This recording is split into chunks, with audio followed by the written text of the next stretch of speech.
وصل صوتك. دافيد تومسون الصحفي الفرنسي في راديو فرانس انتر ضيفنا الان. بونجور. Bonjour, merci de m'inviter. هيثم ضيف هيثم اليوم دافيد تومسون. هيثم. Bonjour Boubacar. Bonjour هيثم. David Bonjour Thompson. Haïtem. David, bonjour David. Bonjour, Haïtem. Bon, on va se tutoyer, ce sera plus simple, on est collègues après tout. Donc, David, tu es journaliste chez France 24 et Radio France Internationale. Tu es spécialiste. Bon, normalement, juste une petite parenthèse. Normalement, قدموه كخبير في الجماعات الإسلامية. صحفي خبير. Voilà, selon ce que veut la coutume médiatique tunisienne, on devrait te présenter comme étant un expert dans les mouvements djihadistes. Sauf que je trouve que le mot est un peu Vous l'êtes pas pompeux. Donc Non. on va dire que tu es journaliste spécialisé dans l'étude des mouvements djihadistes. On peut dire ça. Ça te va? On peut dire ça. D'accord, c'est parfait. Donc tu as été à Tunis de 2011 De 2011 à quasiment 2014. Donc tu as travaillé beaucoup sur le terrain, sur Ansar Sharia, sur l'AQMI. Tu as travaillé également sur les mouvements djihadistes en Libye et en Syrie, sur les Tunisiens et les Français Sur également les qui Tunisiens, partent au djihad, que ce soit en Syrie principalement ou en Irak. Alors, on va commencer. Tu as publié également un livre concernant les Français. Il s'intitule Les Français Tout djihadistes. simplement. Voilà, tout simplement, c'est concernant les jeunes Français qui partent au djihad dans les zones de conflit, notamment la Syrie. دافيد هو كان من اول اللي عملوا تحقيق على إمارة سجنان مثلا. بالضبط، دافيد هو من اهم معناها من اول العباد اللي خرجت حكايه اماره سجنان وقتها la fameuse principauté de Sajnen, où le début de la grande polémique, est-ce que le terrorisme en Tunisie est une réalité ou un épouvantail? Donc on va commencer par une première question déjà pour goûter un petit peu, enfin pour se mettre dans le bain. Donc ça fait presque un an que tu as quitté la Tunisie et que tu travailles en France, mais tu voyages beaucoup. Nous voudrions avoir une idée par rapport à comment est-ce que les observateurs étrangers perçoivent la situation actuelle en Tunisie, notamment la situation sécuritaire. Donc, quelle Tunisie peut-on voir dans le regard des observateurs et puis dans le tien? Alors, il y a, en fait, suivant les interlocuteurs, il y a plusieurs Tunisies. Si aujourd'hui on écoute les autorités tunisiennes, et en particulier le pouvoir, et en particulier les représentants du parti Nida Tounes, le problème est résolu. Circuler, il n'y a rien à voir. Hier, j'étais encore en débat avec un représentant du gouvernement, le ministre de l'Éducation, M. Jaloul, du parti Nida Tounes, qui expliquait qu'aujourd'hui, la Tunisie, l'armée tunisienne avait quasiment vaincu, je reprends ces termes, le terrorisme en Tunisie. Il nous dit ça le lendemain d'un double attentat meurtrier, un attentat dans la région de Sidi Bouzid revendiqué par l'État islamique, 3 agents tués, et un autre dans la région de Djennouba revendiqué celui-ci par la brigade tunisienne d'Al-Qaïda au Maghreb islamique, la fameuse Katiba Okba Imnafa. On va y revenir. Il y a du côté des autorités aujourd'hui la volonté de dire que des choses sont faites, des avancées sont faites sur ce terrain sécuritaire, parce que le parti Nida Tounes faut le dire, a fait campagne sur l'échec sécuritaire de la Troïka et du parti Ennahda au pouvoir qui a laissé émerger ce mouvement djihadiste tunisien. Et donc aujourd'hui, 6 mois après son arrivée au pouvoir, je pense que le parti Nida Tounes est obligé de dire nous avons des résultats. Or, aujourd'hui, quasiment tous les mois, des accrochages ont lieu sur l'ensemble du territoire tunisien entre des djihadistes et des forces de sécurité. Et à chaque fois, les forces de sécurité continuent d'enregistrer des pertes. Et ça, c'est la réalité aujourd'hui de la Tunisie. Sans même parler de ce qui se profile à l'avenir avec tout le contingent tunisien qui aujourd'hui est au combat sur différentes terres de djihad à l'étranger. Ce qu'on voulait savoir, est-ce que la Tunisie, pour les observateurs étrangers, est-ce que c'est un pays à visiter? Alors est-ce là, que c'est stable? Il faut être très clair. Aujourd'hui, on n'est pas la Tunisie, ce n'est pas la Libye. Il faut effectivement, c'est une très bonne question. Il faut resituer les choses dans la réalité tunisienne. Bien sûr. Aujourd'hui, on peut très bien venir. Il faut venir, passer ses vacances ici. C'est pas ça la question. Aujourd'hui, on n'est pas dans un contexte comme en Libye où des djihadistes sont en mesure de prendre un territoire, de contrôler une ville. Absolument pas. Comme c'est le cas en Libye. Mais en Tunisie, aujourd'hui, il faut regarder la réalité factuelle en face. On a des accrochages armés, des représentants des forces de sécurité, tout corps confondu, police, armée, garde nationale, meurent chaque mois en Tunisie dans des accrochages avec des djihadistes. Ça ne veut pas dire que le pays est à feu et à sang. Ça veut dire qu'il y a cette réalité à prendre en compte. Et je pense que ce type d'accrochage est amené à se multiplier et amené à devenir de plus en plus spectaculaire. Les attentats du type Bardo sont appelés à se répéter aujourd'hui en Tunisie. Ça veut dire quoi en fait la conséquence de ce genre d'attentats? On se rappelle très bien de ce qui s'est passé en 2013, après 2 assassinats politiques, après l'attaque de l'ambassade américaine. Le pays n'était pas forcément à feu et à sang, mais tout ça, ça a des conséquences politiques. Ça peut faire, d'une certaine manière, dérailler le processus démocratique parce qu'une partie de l'opinion peut demander au pouvoir, peut avoir cette attente de dire dans cette situation-là, qui est celle de la Tunisie aujourd'hui, est-ce qu'il ne faut pas revenir à des méthodes de l'ancien régime? Est-ce qu'il ne faut pas revenir à plus de répression? Est-ce qu'il ne faut pas rogner sur les libertés publiques pour répondre droits de l'homme? Ça, c'est le débat qui est en cours en ce moment en Tunisie. Et ça a des conséquences politiques. Donc on est plus dans ce type de débat-là, bien sûr. Mais c'est la Tunisie, dans l'ensemble, aujourd'hui, la transition démocratique, de l'avis de tous les observateurs, fonctionné, les élections, la transition a été pacifique, mais cette transition démocratique aujourd'hui, elle est menacée. D'accord. Tu parlais tout à l'heure des attentats du 15 juin, les attentats du 15 juin à Sidi Bouzid et à Jandouba qui ont été revendiqués par Jund al-Khilafa pour l'un, et nous venons d'apprendre que celui de Sidi Bouzid a été revendiqué par la phalange Oqba ibn Nefa. C'est l'inverse. Comment ? C'est l'inverse. Donc, en tout cas, donc Sidi Bouzid a été revendiqué par Jund al-Khilafa qui avait déjà revendiqué l'attentat du Bardo. Non, mais je veux dire qu'il y avait déjà voué allégeance à l'État islamique. Absolument. Voilà. Et l'autre attentat a été revendiqué par la phalange Oqba ibn Nefa qui avait voué allégeance à l'AQMI, Al-Qaïda au Maghreb islamique. Donc déjà, commençons par Jund al-Khilafa. Pour nous, pour la Tunisie, c'est un nouveau groupuscule. On ne le connaissait pas avant. Déjà, qui est ce nouveau groupuscule et est-ce que c'est la première fois qu'il frappe en Tunisie ? Alors il faut être clair, pour l'instant on sait très peu de choses sur ces éléments qu'on peut qualifier de pro-État islamique aujourd'hui en Tunisie. Ils se sont manifestés à travers un certain nombre de communiqués depuis quelques mois à peine. Effectivement, c'est nouveau. Ce sont des gens qui ont prêté allégeance à l'État islamique, mais cette allégeance n'a pas encore été officiellement reconnue par la maison mère en Irak. Donc pour l'instant, il n'y a pas ce qu'on appelle une wilayat tunisienne, comme il peut y avoir trois provinces de l'État islamique auto-revendiquées sur le territoire libyen. Ce n'est pas le cas du tout en Tunisie. Donc on a affaire, semble-t-il, à une dissidence d'éléments qui sont des dissidents d'Oqba ibn Nafa, la brigade d'AQMI, qui au mois de janvier a officiellement annoncé son allégeance à AQMI. Et je pense qu'au sein de la mouvance djihadiste armée tunisienne, ça a fait grincer des dents, parce que certains n'ont pas compris pourquoi ce maquis djihadiste tunisien s'est rapproché d'AQMI et non pas de l'État islamique. Donc ceux qui voulaient se rapprocher de l'État islamique, ils ont fait scission. On a affaire à combien de personnes ? C'est quelque chose pour l'instant qui est absolument groupusculaire. La Katiba Oqba ibn Nafa, elle n'a jamais dépassé la 60aine de combattants depuis qu'elle existe. Ça, tout le monde a à peu près. C'est pas peu. Alors, à la fois, disons que c'est... Une soixantaine. Disons que c'est en termes militaires, c'est quelque chose qui est très très petit. C'est un nombre très faible. Mais leur capacité de causer des dégâts aux forces de sécurité tunisiennes, leur capacité de nuisance, elle est très forte. D'autant plus que là encore, on est sur du constat factuel. Les forces de sécurité tunisiennes ne sont pas en mesure, depuis 3 ans, de venir à bout de ce maquis qui ne concerne qu'une 60aine de combattants et qui n'a pas forcément... Le émir a quand même été tué. Alors, effectivement... Et plusieurs d'entre eux ont été tués. Absolument. Non, mais alors, il faut...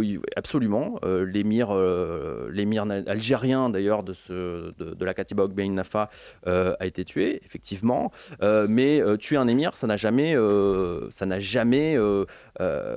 réduit à néant un groupe djihadiste, parfois même au contraire. L'exemple de l'État islamique, Abou Moussab al-Zarqawi, fondateur historique de ce qu'est aujourd'hui l'État islamique, a été tué par un drone américain en 2006. On voit ce qu'est devenu l'État islamique aujourd'hui. Donc effectivement, il y a l'armée tunisienne tape, mais ce qu'on constate, c'est que Ça n'empêche pas les djihadistes de frapper. Tous les mois, il y a encore des accrochages. On l'a vu avant-hier à Sidi Bouzid à Djendouba. Donc la situation, c'est celle-ci aujourd'hui. دافيد تومسون يستغرب كيفاش تقريبا 60 واحد يكونوا هالكتيبه هذه كتيبه عقبه بن نافع بالرغم من هذاك الجيش والامن الوطني ما نجموش معناها يتصدوا لهم ويسيطروا عليهم وينتصروا عليهم. هذا التساؤل نتاع دافيد تومسون ضيفنا الصحفي الفرنسي في راديو فرانس انتر وفرانس 24 ضيفنا. Alors, tu disais que les djihadistes de Jund al-Khilafa sont principalement des dissidents de la phalange Uqba ibn Nafi' qui ont voué allégeance à l'État islamique. Mais l'État islamique, ou le Daesh, tu peux dire Daesh. Bon, moi j'appelle le groupe par son nom, l'État islamique. Moi je considère que c'est vrai qu'il y a une polémique sur quelle dénomination il faut utiliser. Moi je considère que les journalistes sont pas là pour choisir le nom des groupes. Donc le groupe s'appelle l'État islamique.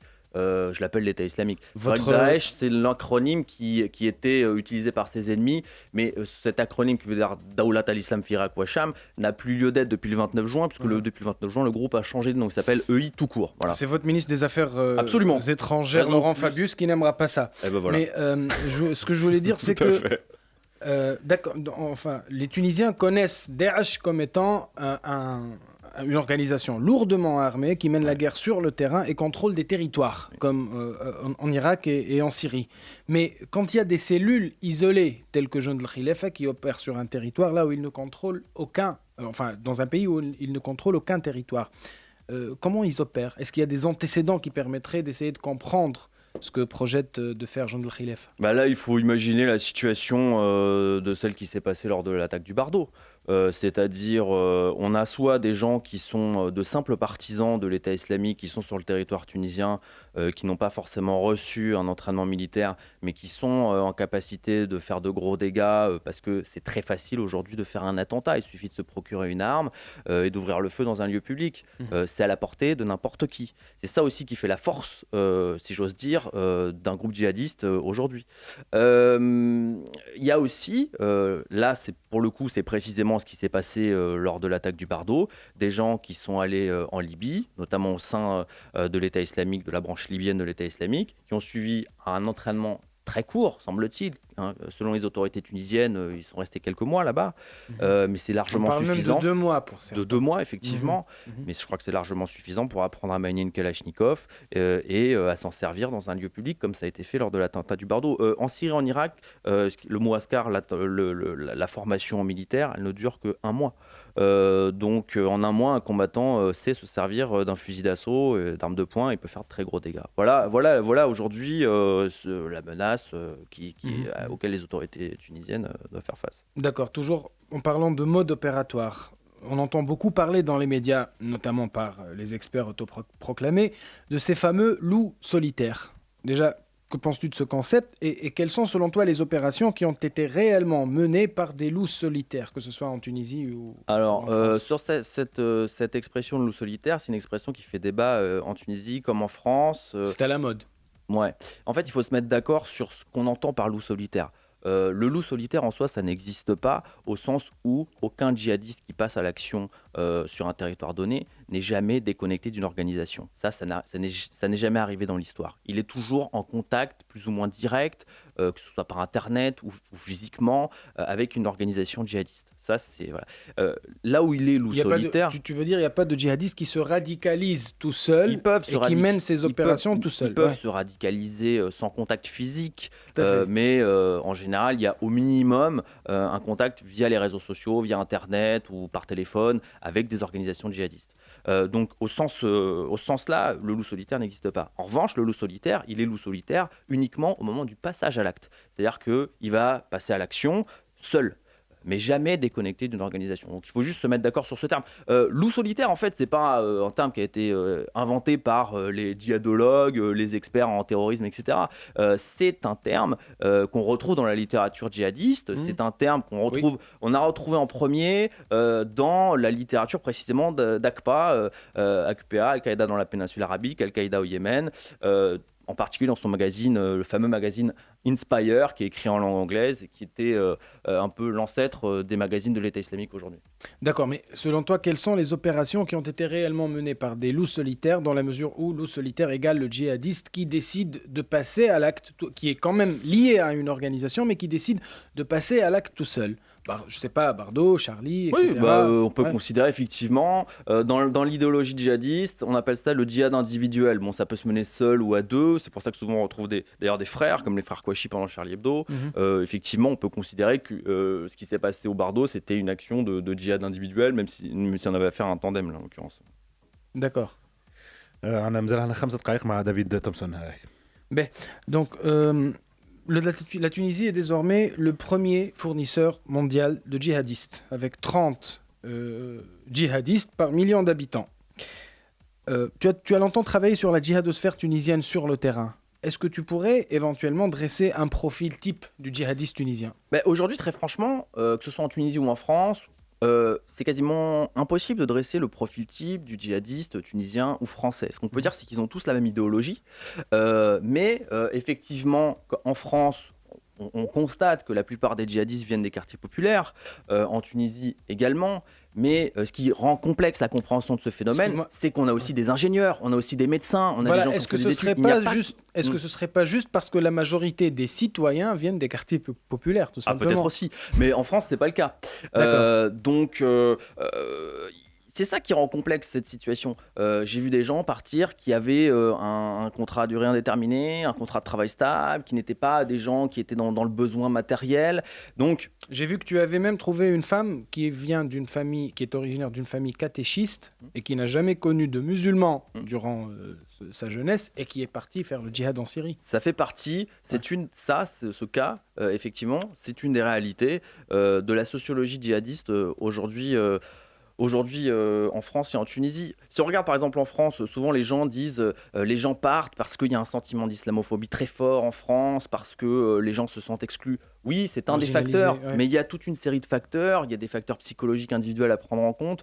C'est difficile aujourd'hui de dresser le profil type. On parle d'islamophobie en France. Très bien, mais en Tunisie, le gros des troupes tunisiens sont partis alors que le parti Ennahda était au pouvoir. Je ne suis pas certain qu'on peut parler d'un sentiment d'islamophobie en Tunisie à cette époque-là. Donc il y a vraiment une diversité de facteurs à prendre en compte et presque il faut regarder au cas par cas. Mais il y a des sportifs de haut niveau qui sont partis de Tunisie. Il y a des fans de sport, voilà. Il y a donc les djihadistes français qui partent vers les zones de conflit ne sont pas tous des arabo-musulmans, des maghrébins, etc. Comme on l'entend assez souvent. Absolument pas, effectivement. On est autour de à peu près 30 à 40% de personnes qui sont parties là-bas, qui sont des gens qui n'étaient pas du tout de culture arabo-musulmane. Et ce qu'il faut préciser, c'est que même ceux qui sont de culture arabo-musulmane, 90%, voire 95% d'entre eux étaient issus, alors pour la France, de foyers qui n'étaient pas pratiquants, qui étaient, dans la majorité des cas, des foyers athées, pas du tout religieux. D'accord. Dernière question. Vers quel canot s'opère le recrutement et l'endoctrinement des futurs djihadistes? On parle des universités, des mosquées, etc. Là, évidemment, la situation en France et en Tunisie, elle est radicalement différente. Elle est même à l'opposé. En Tunisie, qu'est-ce qui s'est passé? Tout le monde s'en souvient. La période 2011, 2012, 2013, c'est là que tout s'est joué. En 2011, il y a ce fameux décret d'amnistie qui est signé par le Premier ministre de transition de l'époque, sous son autorité, Beji Caïd Essebsi, qui était... Mohamed Ranouchi. Alors, bon, on vérifiera les dates. Non, mais c'est, en fait, je t'explique, c'est Mohamed Ranouchi qui l'a décidé et Beji Caïd Essebsi l'a ratifié dès son arrivée au palais. Voilà. C'était au mois de février. Voilà. Non, mais c'est pour ça que je veux dire qu'en Tunisie, je pense que la responsabilité politique est partagée. Oui. Il y a une responsabilité des autorités de transition qui aujourd'hui sont au pouvoir. Mais il y a une excuse-moi, il reste plus beaucoup de temps. Alors, les canaux de recrutement clairement, le canal de recrutement, il faut se souvenir de cette époque-là où le mouvement djihadiste tunisien, en particulier Ansar al-Sharia, tenait 10% des mosquées tunisiennes. Il y avait des calicots, des panneaux pour appeler les gens à partir au djihad en Syrie. Devant les mosquées, il y avait des appels qui étaient lancés dans les mosquées tunisiennes. Voilà ce qui s'est passé. Donc en Tunisie, il y a eu un recrutement recrutement massif, il y a eu une prédication massive djihadiste dans les quartiers populaires. À l'époque, il faut bien dire que, à la fois dans les médias et au sein des autorités tunisiennes en particulier, il y avait une situation de déni total par rapport à cette situation.